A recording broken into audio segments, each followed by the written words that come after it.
Welcome to our first video.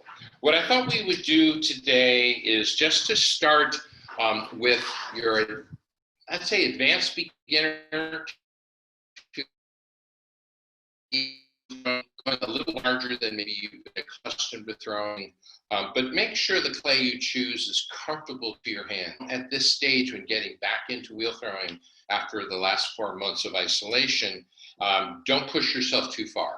Start with what's comfortable. This is about a 5-pound piece. It's the spiral wedging that I've taught you through the years, so it's already in a conical shape. That helps immensely get rid of some of the issues and idiosyncrasies of getting your piece coned up, coned down, and center. Our camera configuration is this is the straightforward shot that you're looking at me. We have a bird's eye view coming down from above, and we also have a right-handed hand position shot.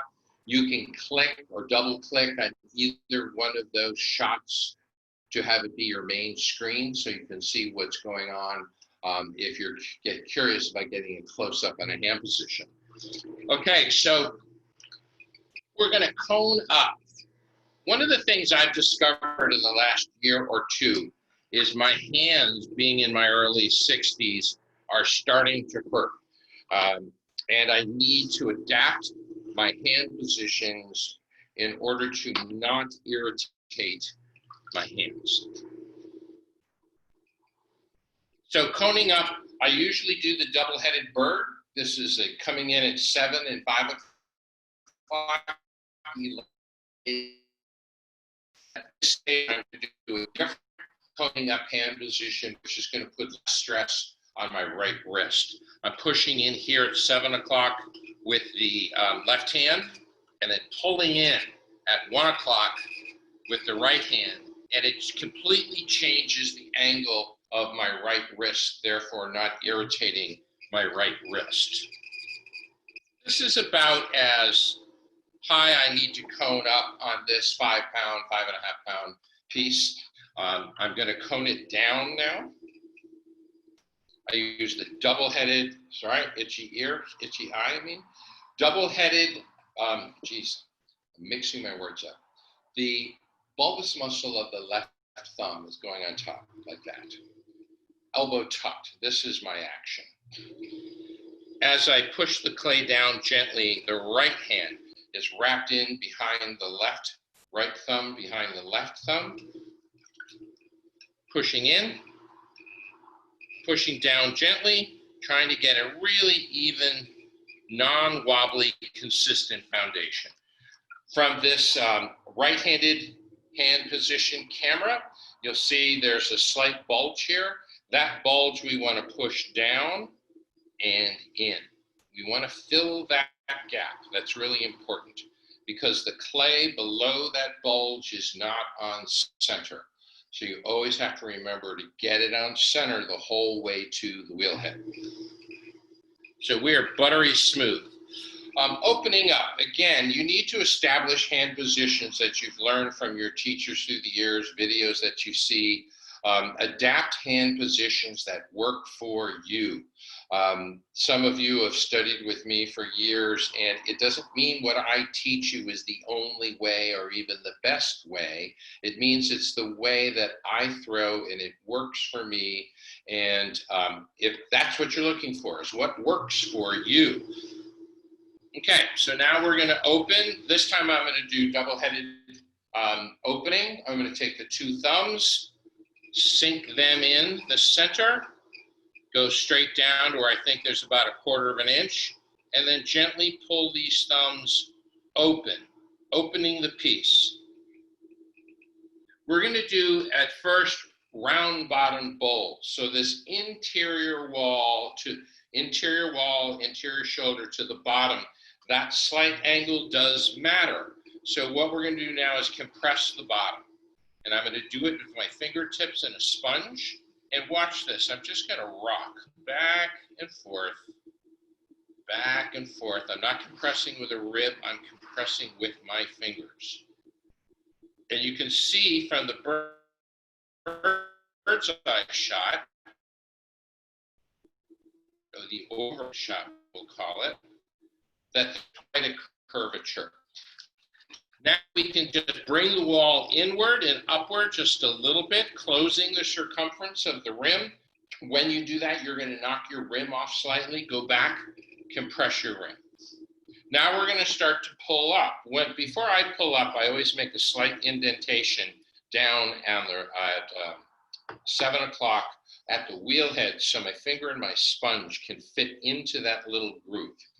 I put my fingertips and my sponge in there. I take the left thumb, bring it over, touching the sponge or even the right thumb, so these hands are connected. It's really important that your hands be connected. I squeeze and pull up gently. This ball of clay is relatively soft and very pliable, so I have to be very aware as I elongate the clay vertically, it is going to get softer and more pliable. If it goes too thin, it's going to be weaker. So you need to be really aware of what the water density of your clay is so you don't throw too thin. Now I'm going to pull that lower shoulder. In this cylinder, the height that I'm creating is actually coming from the lower shoulder. I am not pulling this side wall, pulling this lower shoulder up here, elongating it vertically from the bottom. When you miss that and you start to try to get more height by squeezing the side wall and pulling it up higher is when you get some pretty irregular wall thickness. And when you go to rivet or shape it, irregular wall thickness is not going to be to your advantage. Notice how thick my rim is. My rim is about 50% thicker here than an inch or so below it. The reason for that is I'm trying to make a completely functional utilitarian bowl. I'm also trying to make a bowl that's more like this shape with an open rim. If we don't start with a thick rim, and when we rib out, we're going to get a very thin rim, which I'm not that fond of really thin rimmed pieces because through my years of experience, because I cook with them a lot, you chip them in the sink, you chip them in the dishwasher. Compressed thicker rims last longer, they're more durable, they're more utilitarian, and they're really great to glaze. So now I'm going to take a green flexi rib.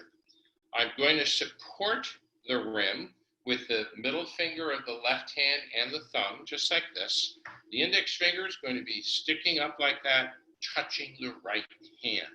The reason I grab the rim like this is that I'm keeping the rim completely on center. As I alter and rib outward the clay below the rim, this hand position helps stabilize the rim. So let me go over that again. Thumb of the left hand goes here at 6 o'clock. Middle finger comes in and grabs the wall at 6 o'clock gently. And the index finger sticks out and connects to the right hand, which has the rib.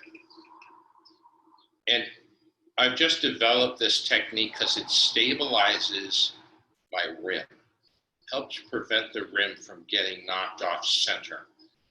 Now I'm bringing my rib back up and out. There we go. Now we compress the rim.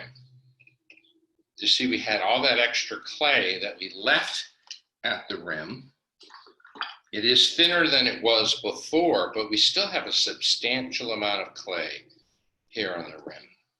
So now we're going to finish off the curvature. The final curvature, the final shape of your piece is determined by your wall.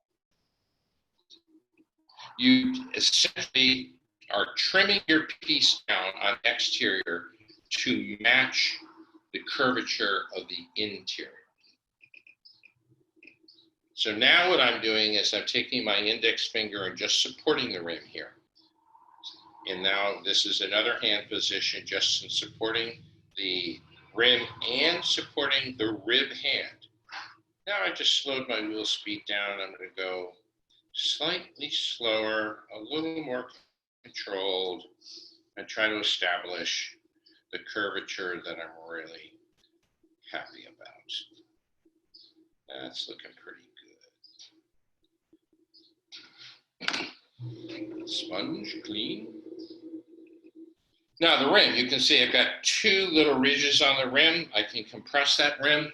At this stage, you really need to lubricate it. You don't want to put dry hands on that because the clay will grab your hands and you'll knock the entire rim off. So watch what I'm doing. I'm moving the clay in on the rim, but at the same time, so I'll give you a side shot. I'm squeezing the clay like that and compressing the rim down. Squeezing the clay like that, compressing the rim down, creating a flat rim. And in fact, now I'm going to take my fingertip. I'm going to make the rim ever so slightly concave. Now, I do that really deliberately because when I glaze it, I'll have a pool of glazing in that indented rim. So I'll have a beautiful glaze effect because it will hold glaze versus breaking from the rim, which is pulling away from the higher relief. I like that. I think we're done with this piece. So what we're going to do is look at the lower shoulder. If I have the opportunity to take some clay off that lower shoulder, I will. I think I'm not, because I don't have the right tool. I'm going to wire it off, and then I'm going to let it dry on the bat. You can pause now.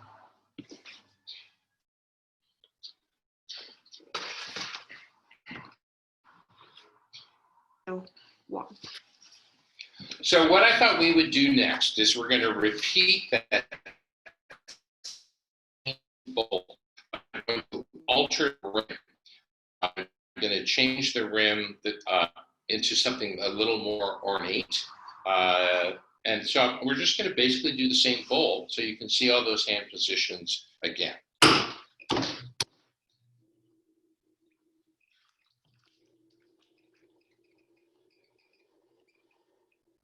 So my change in coning up is because I have a sore wrist and I'm pushing in with the left hand pretty firmly at 5 o'clock and pulling in versus pushing.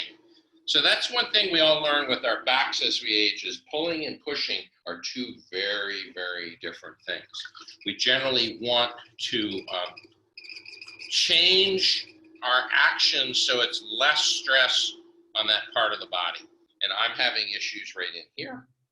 So pulling like that versus pushing like this really does make a big difference in terms of irritating it. Now I'm coning down, bulbous muscle of the left thumb on top, elbow tucked in. Do not let the elbow float out like this. If you let the elbow float out like this, you will end up doing this when you're coning down and pushing the clay off center versus this.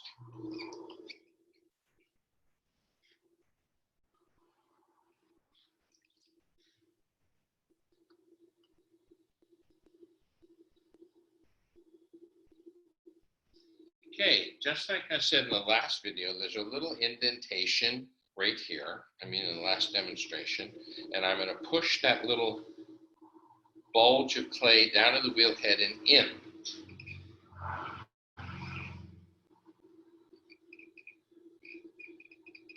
This is my cosmetic centering hand position. I'm pushing down on top with a hand with a wet sponge. I see a lot of people do this and they squeeze all the water out of the sponge before they put it on the pot. The point of a wet sponge is to hold the water in the sponge and gradually lubricate the piece. Good. Now let's open it. It's slightly different. We're going to use the index finger of the right hand and middle finger of the right hand, pushing down. On the left hand, the index finger and middle finger overlap with the left. We need water inside this opening. I'm going to push down to where we think we're about a 1/4 of an inch, 1/2 inch Gradually pull the clay out, nice and smoothly. If it gets sticky, add more water. We're going to bring it out at a slight angle, more like a crater shape. All that is good. Now notice how irregular the exterior wall is. Go to that exterior, we pull it up and inward really subtly to get rid of the idiosyncrasies. One of the tricks is when you notice an idiosyncrasy, you notice a ridge, an indentation, a bit of a wobble, a little bit of a spiral, take the moment to correct that, because when you don't correct it and you pull the piece to form, those little idiosyncrasies are going to affect the wall thickness and whether that section of the pot remains on center. So watch what I'm doing with my sponge. I'm going in and compressing the bottom, rocking the hand back to the side wall, back through the interior shoulder to the bottom, and I'm pushing down pretty firmly.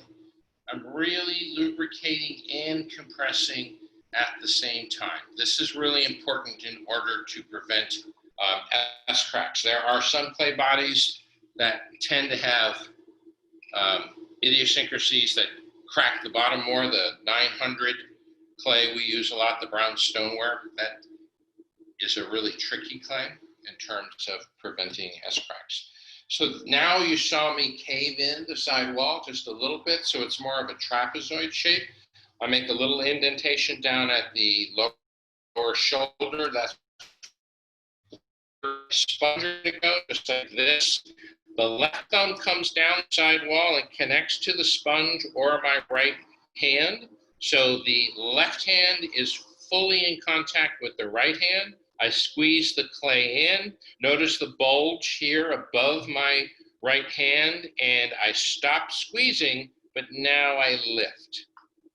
You can't just keep squeezing and squeezing and squeezing without squeezing the wall too thin, and then you get a weak spot, and it could collapse or fold on that weak spot. Compress my rim. Notice I'm starting with a pretty darn thick rim.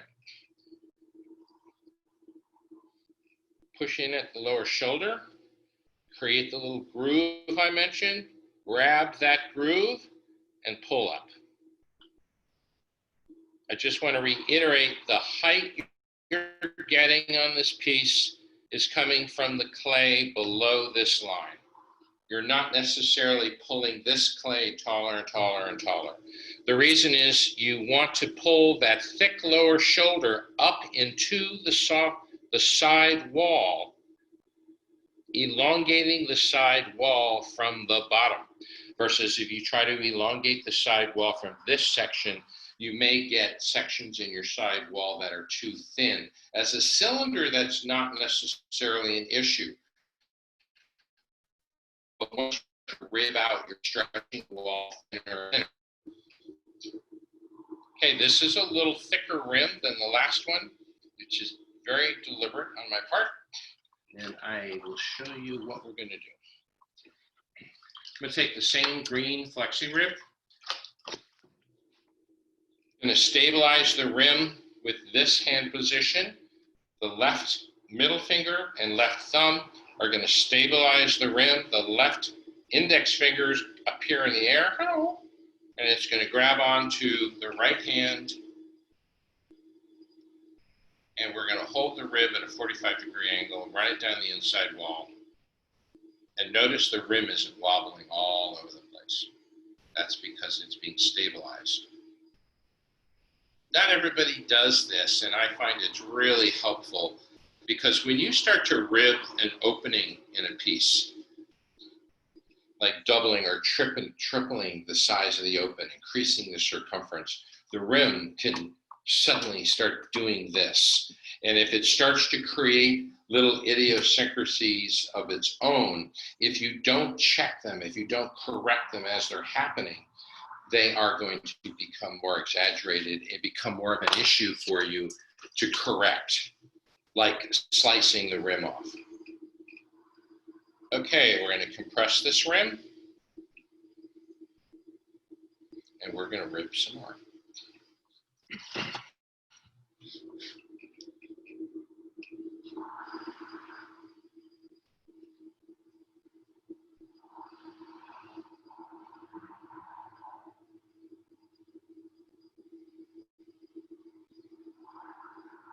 So as your rib passes along the interior shoulder, this shoulder down here, so here and here, is significantly thicker.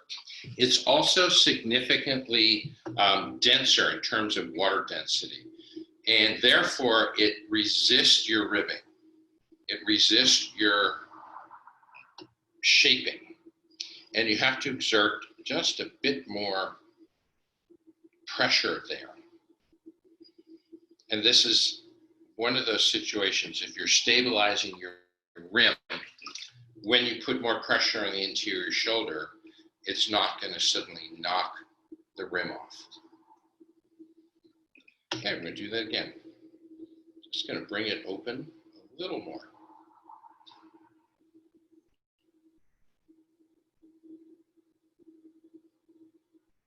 There we go. And if you follow through with the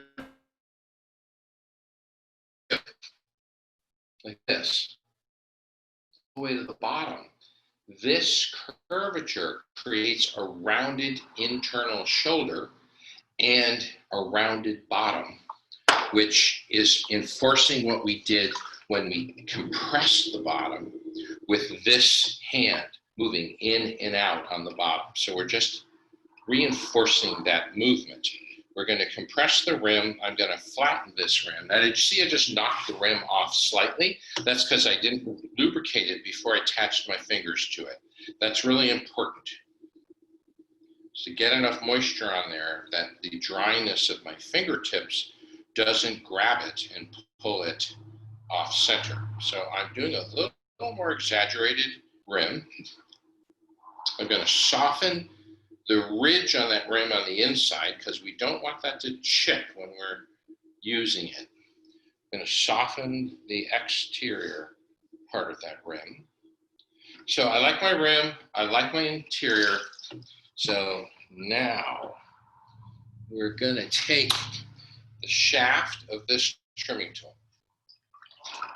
We're going to lubricate the rim and the shaft. We support the rim and we whack it. We don't want the rim to collapse on us. So we support it underneath. You will see I'm altering the shape a little bit, and we will go back and work on that.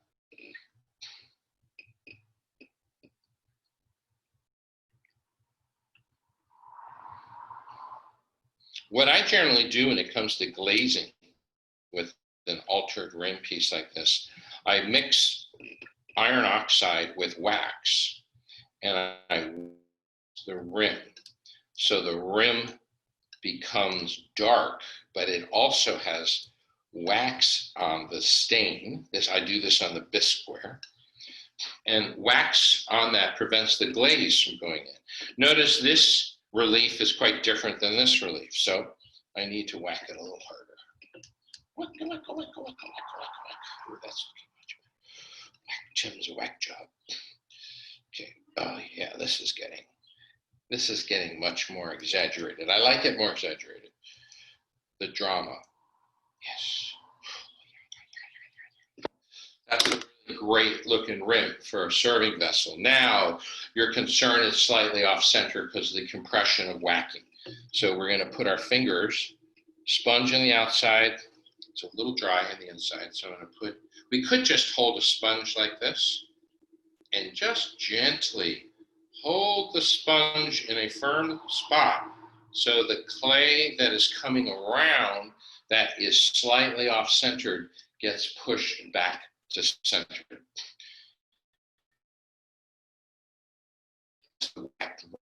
I a lot. I always wire these pieces off. If I have the proper tool, which I might have, I'll cut a little of the outside shoulder off. so I have more even drying on the exterior shoulder.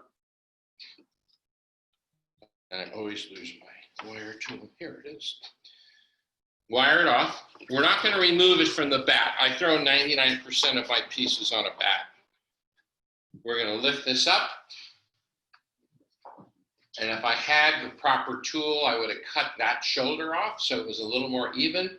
And I'm going to let it dry like it is, and then we're going to trim it.